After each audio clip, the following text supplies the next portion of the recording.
नमस्कार. तू ही रे माझं मितवा ह्या सिरियलच्या आजच्या भागामध्ये आपण पाहत आहोत.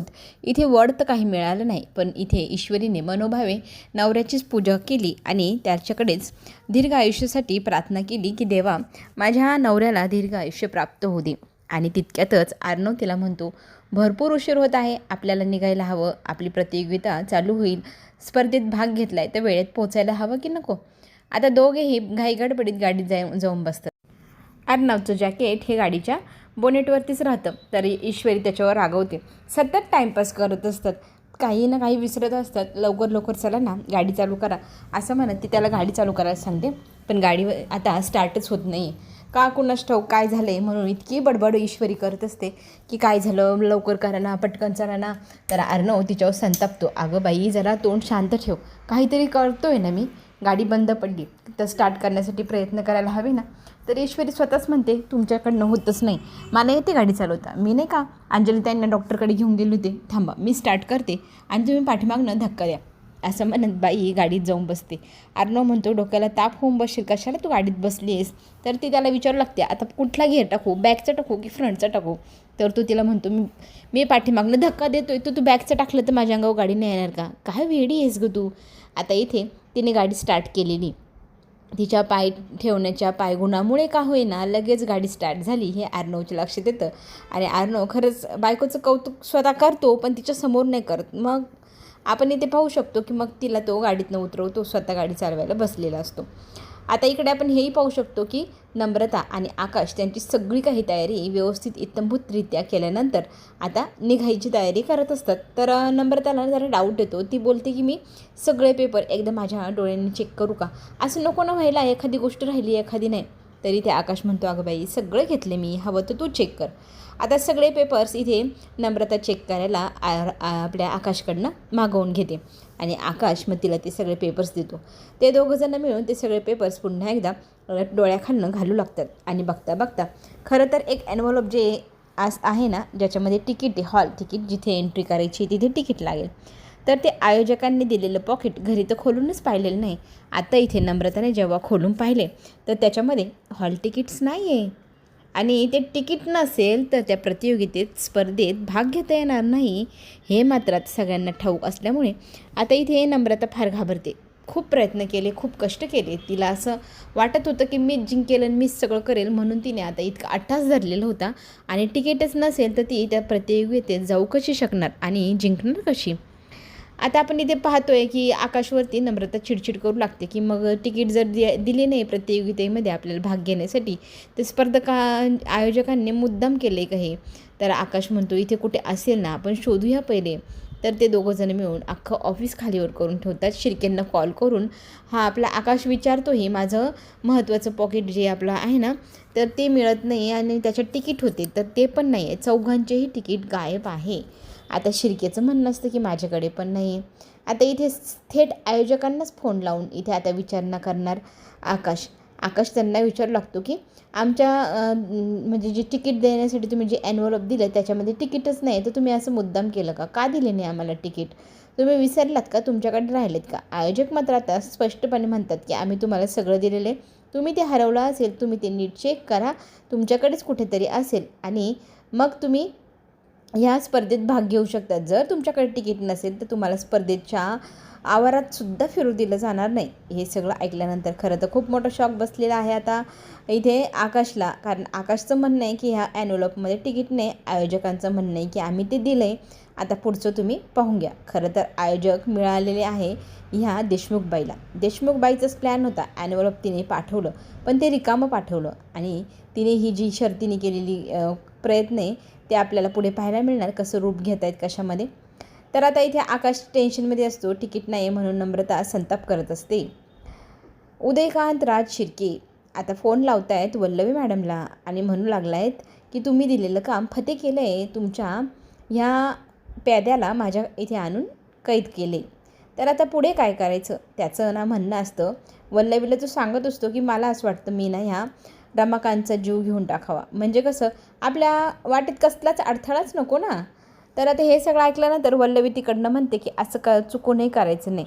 आणि आत्ता जर आपण त्याला गायब केलं तर त्याला शोधण्यासाठी त्याचे मुलं बाळं प्रयत्न करणार, त्याला बॉडी तरी शोधून त्याची काढणार आणि त्याला मग इतकं महान बनवून ठेवतील, तो आपल्या डोक्यावर मग मेल्यानंतर पण मिरेच वाटेल ना.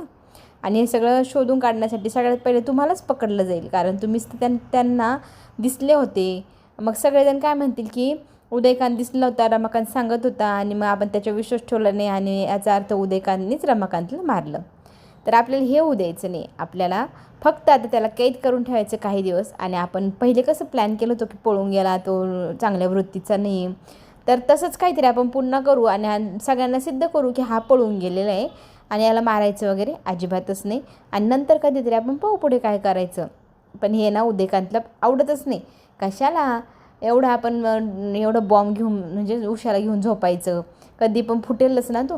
त्यापेक्षा एकदाच फोडूनच टाकू, म्हणजे टेन्शनच राहणार नाही, गाठ झोपील आपल्याला. पण इथे वल्लवीने नकार दिला आहे. त्याला हातही लावायचं नाही, बोटही लावायचं नाही. वाटलं तर तुमच्या जुन्या लहानपणच्या आठवणी ताज्या करा, गप्पा गोष्टी करा दोघं भाऊ मिळून, असं वल्लवीने इथे उदयकांतला सांगितलं आहे. आणि न मारायचं वगैरे हा विचारसुद्धा मनात आणायचा नाही. व्यवस्थित काळजी त्याची घ्यायची, त्याला डोळ्यात तेल घालून सांभाळायचं, कारण तो अर्णवचा बाप आहे, हुशार आहे, कसाही तो निसटू शकतो. हे सगळं काही आता इथे वल्लवीने याला सांगितलं आहे. आणि आता हा त्याच्या भावाची कशी काळजी घेणार हे आपल्याला पुढेच पाहायला मिळणार आहे. तर आता आपण पाहू शकतो गाडी चालू झाली आणि जंगलातनं थोडीशी बाहेर पण आली. आता काय घडलं आहे माहिती का, जो कर्फ्यू लागलेला होता ना, ते पोलीस, ते कर्फ्यू, ते सगळं काही इथनं हटवण्यात आले. म्हणजे तो काय कोणतरी केलेला प्लॅन असू शकतो का, असं इथे अर्णव आणि ईश्वरीला वाटतंय. हे थोड्या वेळापूर्वी किती भरलेलं होतं, गजबजलेलं होतं, पोलिसांनी इथे नाकाबंदी केली होती आणि आता इथे काहीही नाही. हे सगळं विचित्र आहे म्हणून ईश्वरी अर्णवला म्हणत असते, पण अर्णव म्हणतो नको लक्ष देऊ, चला आपल्याला जायला वेळ होते, आपण निघूया. आता इथे आकाशने घाई गडबडीत फोन केला आहे आणि दादाला तो सांगू लागला आहे की आपले तिकीट आहे ना, हॉल तिकीट, ते एनव्हलपमध्ये नाही आहे आणि त्यांनी आपल्याला दिलेच नाही, ते म्हणत आहेत की दिले. तर अर्णवने हे सगळं ऐकल्यानंतर तो आकाशला म्हणतो की ठीक आहे, तू ना त्या स्पर्धेच्या ठिकाणी पोच, मी पण आता इथेच आहे, मी पण थोड्या वेळात पोचतो आणि पुढे आपण पाहूया काय करायचं. कारण तिकडे गेल्यानंतर आपल्याला काहीतरी युक्ती करून त्याच्यात भाग घेताच येईल. फक्त आता तिथं पोहोचणं महत्त्वाचं आहे. तुम्हीही पोचा, मीही पोचतो आणि मी बघतो पुढे काय करायचं, असं म्हणून अर्णव आकाशला निरोप देतो, तू जा म्हणून, मी पण चाललो आहे. आता ईश्वरीला तो सांगतो की आपले तिकीटच नाही आहे. तर मग ईश्वरी म्हणते मग काय करायचं आहे, आपण आता कसा भाग घेणार स्पर्धेमध्ये. तर आपण इथे पाहतोय इथे ना शुद्धीवर येताना दिसतोय रमाकांत. शुद्धीवर आल्यानंतर तो म्हणू लागतो की मला इथे कुठे आणले, मी तर वल्लवीच्या रूममध्ये असताना माझ्या डोक्यावर वार झाला आणि मी त्याच्यानंतर बेशुद्ध झालो. तर इथे समोर लगेचच उदयकांत आलेला आहे. उदयकांतला पाहून इथे रमाकांतच्या लगेच लक्षात आलं, याचाच अर्थ वल्लवी आणि उदयकांत हे एकत्र येऊन हे आजपर्यंत ह्या सगळ्या कुटुंबाविरुद्ध काही ना काही कट कारस्थानं करत होते. आणि तो ते बोलूनही दाखवतो, म्हणजे तू वल्लवीला शामील आहेस. तर तो म्हणतो वल्लवी मॅडमला कशाला त्रास देता.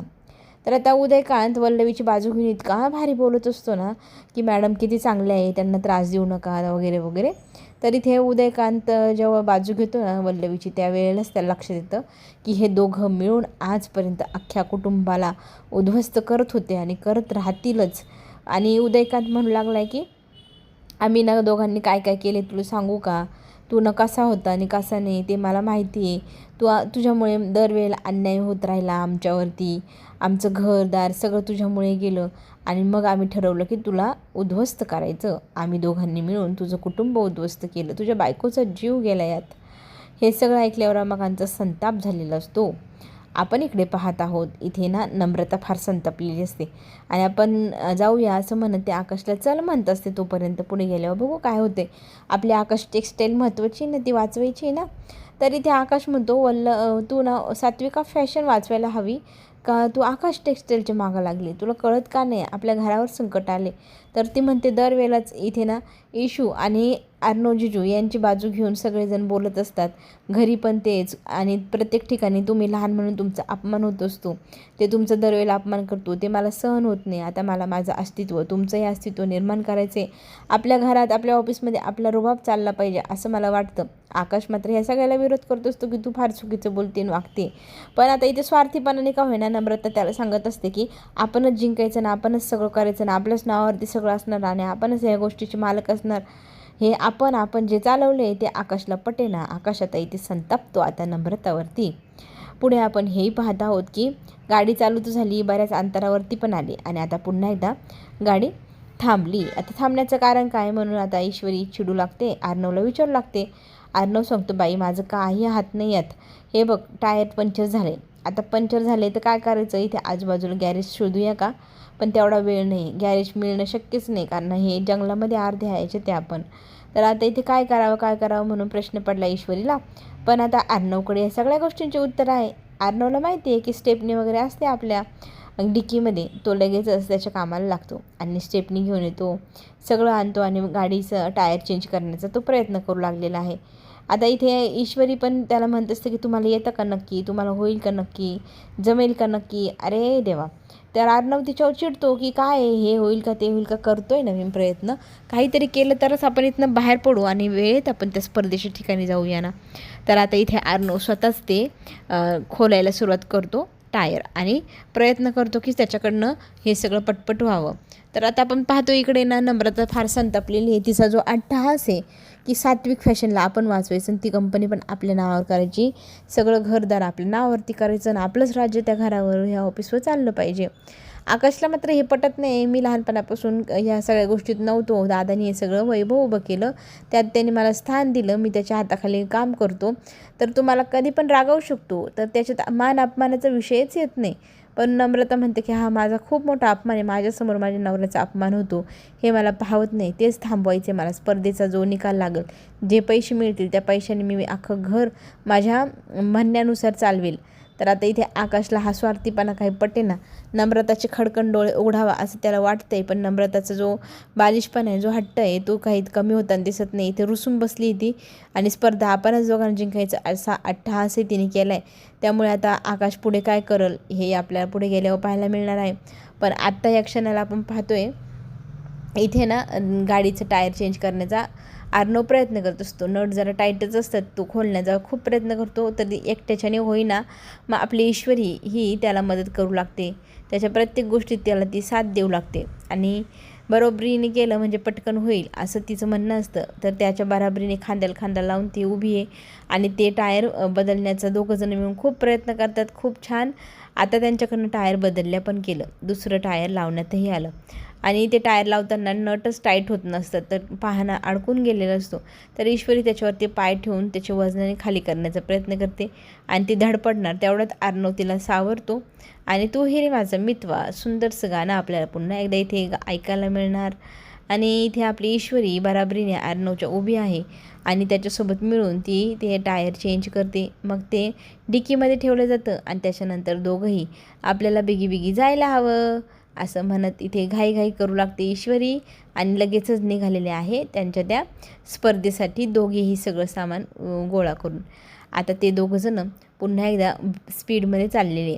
इथे मात्र आपण पाहतोय की राकेशच्या डोक्यात एक गोष्ट आली आहे, ती म्हणजे अर्णव आणि ईश्वरीला उद्ध्वस्त करण्याची. त्याच्यासाठी त्याने काही वस्तू आणण्यासाठी त्याच्या माणसाला सांगितले, त्या वस्तूंनी बॉम्ब बनवायचा आहे त्याला.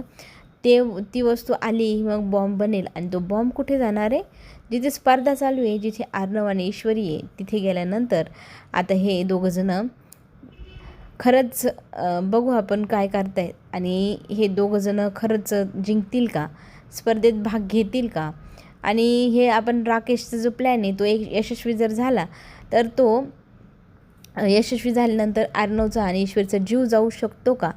इथे मात्र जीवावर बेतले रमाकांतच्या, कारण उदयकांतने त्याच्या डोक्यावर बंदूक ठेवली आणि त्याला सांगू लागला आहे की तुला जिवंत ठेवणं म्हणजे फारच रिस्की काम आहे, तुला जिवंत ठेवायलाच नको असं म्हणत तो आता कुठल्याही क्षणी गोळी मारणार. मात्र ईश्वरी अर्णवला म्हणत असते की देव बघा आपल्या नेहमी पाठीशी आहे, देवाने आपल्याला आज इतका छान साक्षात्कार दिला आहे, देव कुठल्याही रूपात कधीही आपल्याला भेटायला येऊ शकतो. तर आज आपल्याला या दिंडी सोहळ्याचा जो काही सोहळा पाहायला मिळाला आहे, ती सगळं पाहून ती धन्य झाली. देवाचा आपल्यावरती आशीर्वाद आहे हे तिने सिद्ध केलं. आता उदयकांत रमाकांतला मारू शकतो का, राकेश, अर्णव आणि ईश्वरीला मारू शकतो का, हे सगळे गोष्टी आपण आता ना पुढच्या भागामध्ये पाहूया. आत्ता आपण घेऊया छोटीशी विश्रांती. चॅनलला नक्की लाईक करा, सबस्क्राईब करायला विसरू नका. पुढे येणारे नवनवीन व्हिडिओ तुमच्यापर्यंत लवकरच पोहोचेल. आत्ता घेऊ छोटी विश्रांती. धन्यवाद.